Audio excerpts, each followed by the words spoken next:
maison pour toi. Car il viendra un temps où je détruirai la sagesse des sages. L'I-technologie, dit Dieu.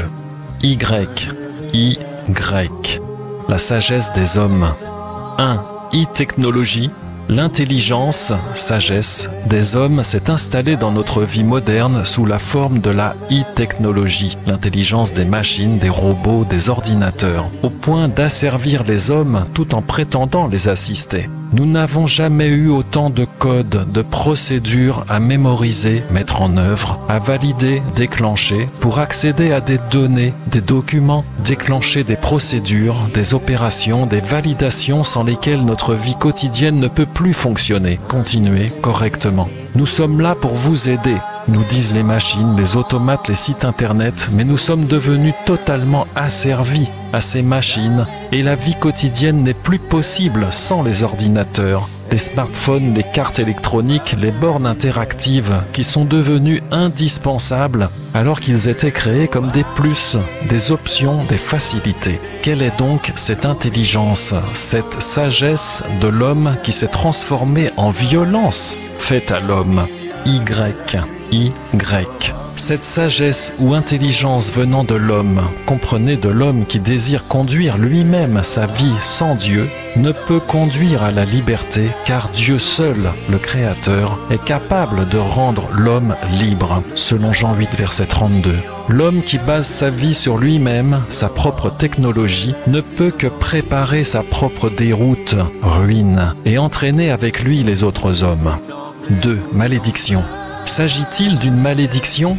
Non. Ou plutôt oui, mais pas dans le sens où les hommes le croient habituellement, c'est-à-dire une formule déclenchée par une force du mal qui cherche à nous vaincre et qu'il faudrait combattre. Car il s'agit ici d'une force du bien, Dieu, qui a déclaré ceci. Maudit soit l'homme qui se confie en l'homme. Et voici tous les malheurs qui t'arriveront lorsque tu oublieras ton Dieu, ton Père. Et souviens-toi de ton Créateur pendant les jours de ta jeunesse. Jérémie 17, verset 5, Deutéronome 28, verset 15 et Ecclésiaste 12, verset 3. Le prédateur de l'homme est donc bien l'homme lui-même. Comprenez, l'homme qui persiste à ne croire qu'en lui-même et non qui accepte de se soumettre à Dieu, son Père. Il est l'auteur de son propre malheur et tout ce qu'il fait chaque jour consiste à l'asservir davantage, tout en se croyant libre davantage. Il a besoin d'être libéré de sa propre méchanceté, rébellion, à laquelle le Seigneur l'a attaché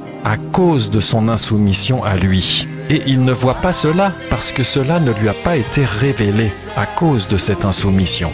Message compliqué, scabreux, incertain, direz-vous?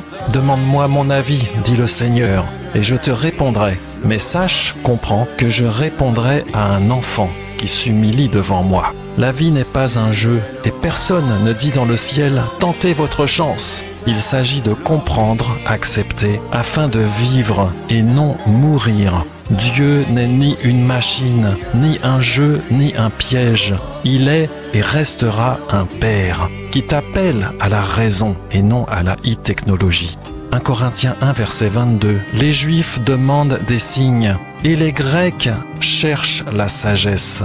Mais nous prêchons Machia crucifié. Scandale en effet pour les Juifs et folie pour les Grecs. Car il est écrit « Je détruirai la sagesse des sages et j'anéantirai l'intelligence des intelligents ». Où est le sage? Où est le scribe? Où est le disputeur de cet âge? Dieu n'a-t-il pas convaincu de folie la sagesse de ce monde? Le Y est un mystère, mais la vie de l'homme n'est pas destinée à percer les mystères, mais plutôt à revenir à son Père, le Père des mystères, Adonai. Au fait, as-tu remarqué que la nature, la création, est une merveille de la technologie?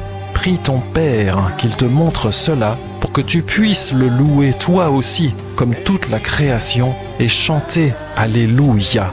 Amen.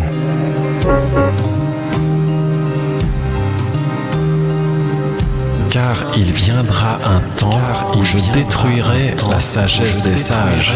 L'I-technologie, dit Dieu. Y, dit Dieu. Y, la sagesse des hommes. La sagesse des hommes. La sagesse des hommes. L'intelligence, sagesse des hommes s'est installée dans notre vie moderne sous la forme de la technologie. Nous sommes devenus totalement asservis à ces machines. Cette sagesse ou intelligence venant de l'homme qui désire conduire lui-même sa vie sans Dieu, sa vie sans Dieu, sa vie sans Dieu. L'homme qui persiste à ne croire qu'en lui-même et non qui accepte de se soumettre à Dieu, son Père. Il est l'auteur de son propre malheur et tout ce qu'il fait chaque jour consiste à l'asservir davantage, tout en se croyant libre davantage,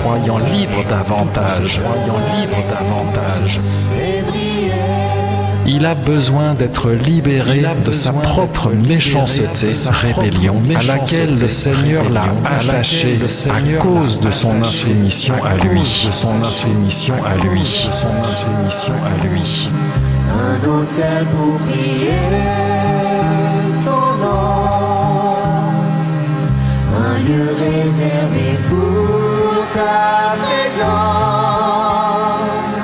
où tu aimes rester, t'arrêter, demeurer et briller par ta lumière.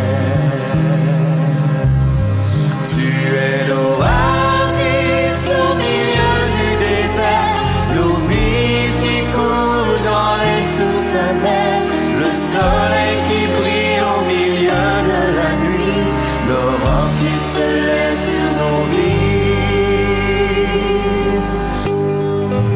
Ce temple est pour ton Saint-Esprit, une habitation pour ta gloire, un endroit où tu viens habiter, maison d'adoration, de louange, de prière consacrée. Dieu n'est ni une machine, ni un jeu, ni un piège. Il est et restera un Père qui t'appelle à la raison, qui t'appelle à la raison, qui t'appelle à la raison. Mais nous prêchons Machia crucifié, folie pour les Grecs, car il est écrit « Je détruirai la sagesse des sages, souviens-toi de ton Créateur, souviens-toi de ton Créateur, souviens-toi de ton Créateur. » Le Y est un mystère, mais la vie de l'homme n'est pas destinée à percer des mystères, mais plutôt à revenir à son Père, le Père des mystères, le Adonai, mystère, le Adonai, mystère, le Adonai.